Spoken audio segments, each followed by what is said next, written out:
Dieu est un Dieu des compensations.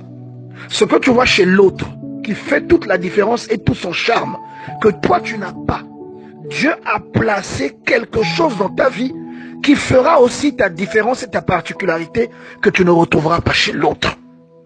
Voilà pourquoi ne compare jamais ta vie avec la vie de l'autre. Et ne sois jamais frustré pour ce que toi tu n'as pas et que l'autre a. Parce que dans son infinie intelligence, Dieu a su disposer à chacun ce qu'il lui faut pour mener à bien la mission qu'il l'appelle à accomplir dans ce monde. Dieu est un Dieu de compensation. Alors à certains, il a donné la capacité et la force. À certains animaux, il a donné la férocité. Ils peuvent se défendre.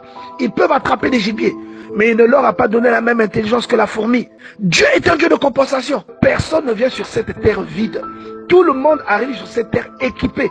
Mais l'équipement dont Dieu te dote ne peut pas ressembler systématiquement à l'équipement de ton voisin. Cela dépend à ce à quoi Dieu t'appelle dans ce monde. Vous voyez, il y a des gens qui arrivent, c'est des prédicateurs. D'autres arrivent, c'est des prophètes. D'autres arrivent, c'est des évangélistes. S'il fallait juger les animaux que Salomon a cités, s'il fallait les juger à leur apparence, on ne soupçonnerait pas que ces animaux soient capables de réaliser ce que Salomon dit par la suite. Vous voyez, on dit que ces animaux-là sont petits. Ça veut dire que c'est des animaux que tu peux même sous-estimer. Mais lorsque tu rentres dans la faculté que Dieu leur a donnée, tu seras surpris de découvrir la particularité qu'ils ont et que des animaux plus forts qu'eux, en apparence, ne possèdent pas. Là où tu es, tu te sous-estimes beaucoup. Toi qui écoutes cette parole, tu te dis, est-ce que je suis aussi compétent qu'un tel? Est-ce que dans ma vie, j'aurai aussi la possibilité de réaliser telle chose?